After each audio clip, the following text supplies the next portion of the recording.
Greetings in Jesus' wonderful name and welcome to Riverside Chats. I began a series on the Ten Commandments. I want to continue with that series today. We are looking at the seventh commandment. Simply put, God instructs us, do not commit adultery. When we talk about adultery, we talk about marriage.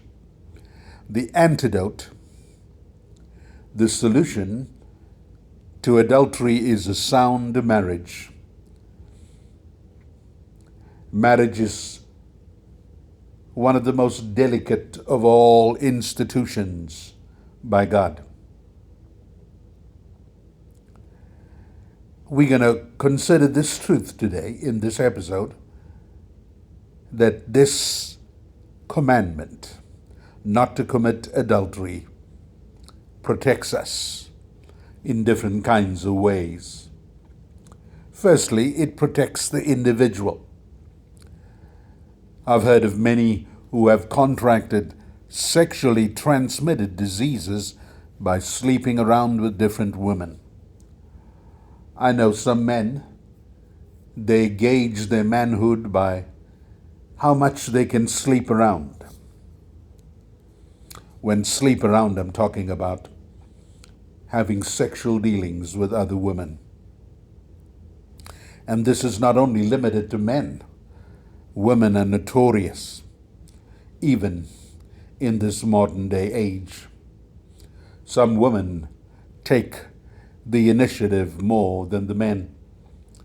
Prostitution is one of the oldest professions in the world, if I had to call it a profession.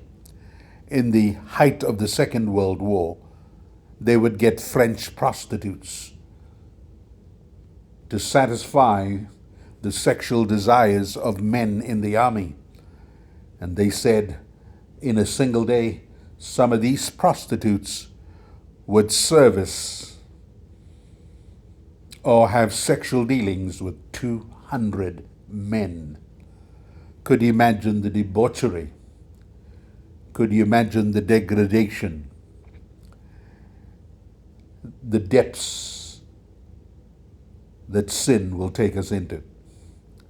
Now, sexual sin is devastating to the individual. It might seem pleasurable for a while,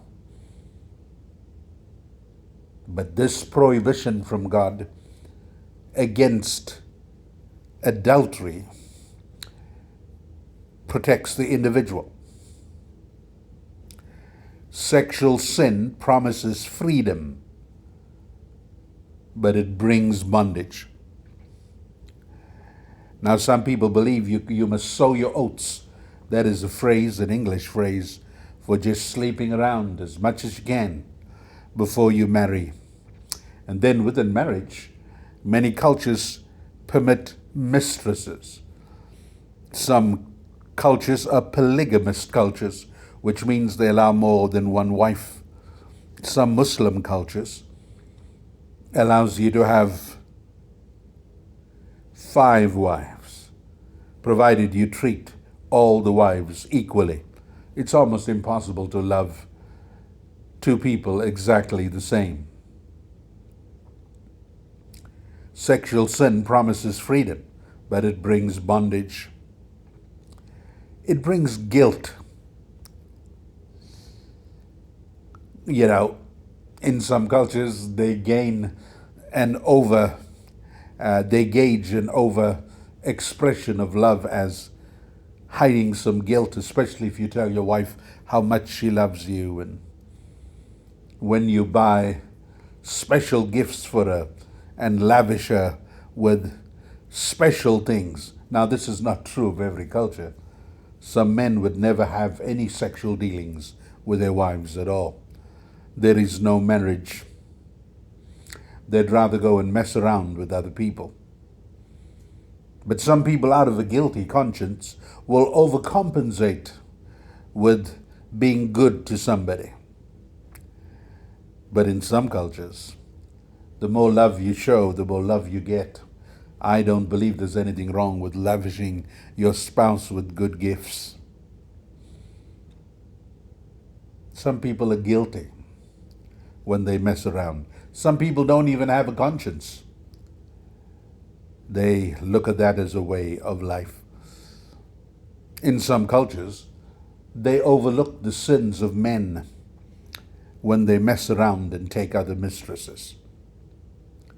So sexual sin promises freedom, but it brings bondage. First, there's the bondage of guilt. Then there's the bondage of shame. I'm trading my sorrow. I'm trading my shame. I'm trading it all for the joy of the Lord. I remember that song. The refrain goes, yes, Lord, yes, Lord, yes, yes, Lord. You don't have to have shame. You can be loyal to the wife of your youth. You can be your wife's best friend. You could be your husband's best friend. I must say that marriage is very, very delicate. Sometimes you don't see eye to eye. Sometimes you just blurt out something that hurts your spouse. Say sorry as soon as you can. And sometimes even when the spouse says sorry, because it hurts, it takes a little bit to clear yourself or clear your system out of the hurt caused by your spouse. Nonetheless, we need to forgive each other. Let not the sun go down upon your wrath. Sexual sin promises freedom, but sometimes can bring shame.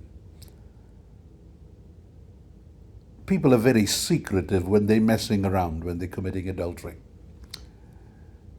They enjoy just not being discovered. But you know, there's a saying among the Indian people in South Africa that the 10 days rogue will be caught one day. And I think there's truth to that. You can't hide from wrongdoing all the time. One day what is done in secret will be revealed from the rooftops, and there's terrible shame.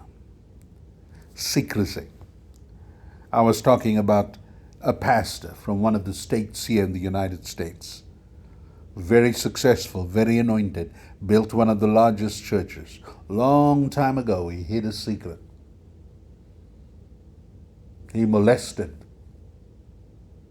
a child, 12 years old. He was married then.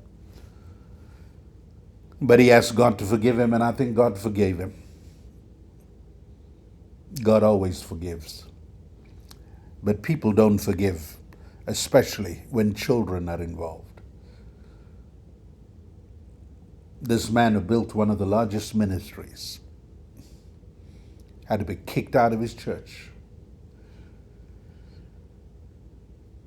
with impending imprisonment. Secrecy. We want to hide things. We need to be open. I try not to keep any secrets from my wife. I'm an open book. Sometimes you don't say everything,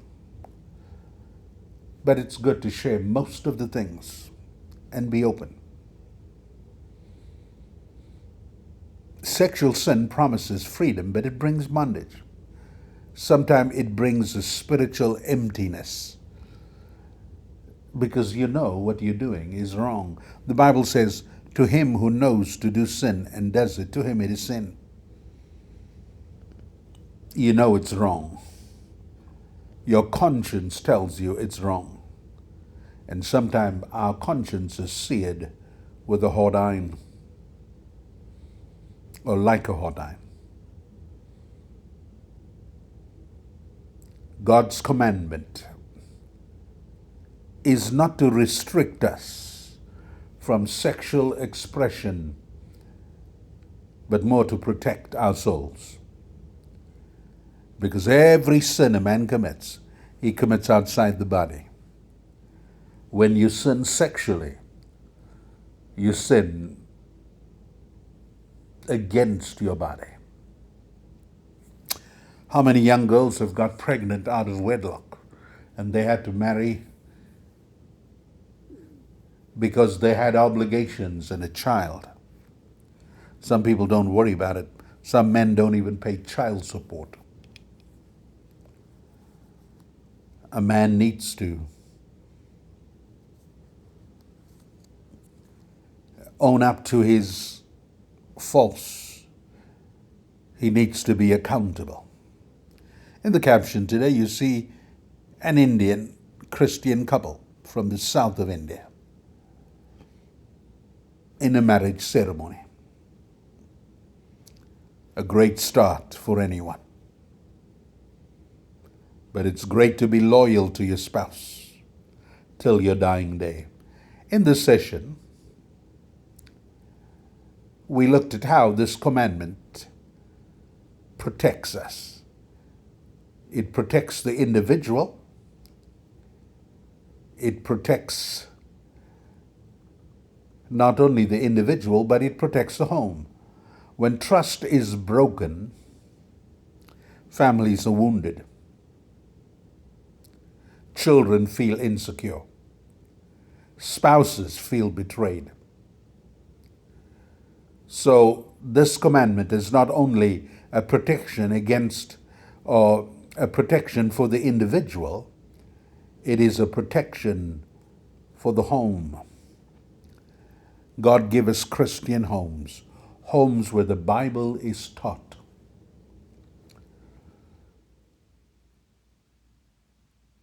It's wonderful to see a home under divine order, where a husband loves the wife as Christ loves the church, where a wife is submissive to her husband and enjoys his headship, his protection, where children obey their parents in the Lord because they know this is right and they are promised a long life. So, we've learned that this commandment protects the home. It protects us individuals, and then it protects society. We need strong nations. America has moved so far from its original founding values. This, for a long time, was a Judeo-Christian nation. America has its faults, but so does every nation. Just that the faults of America are aired publicly more than any other nation. A nation can build strong economies. They can have strong armies. But if the family is weak, the entire nation is weak. Because strong families result in strong communities and thus a strong nation. Blessed is the nation whose Lord is their God. We looked at how this commandment is not only a prohibition, it is a protection for the individual, for the family, and for society. God bless you and love you.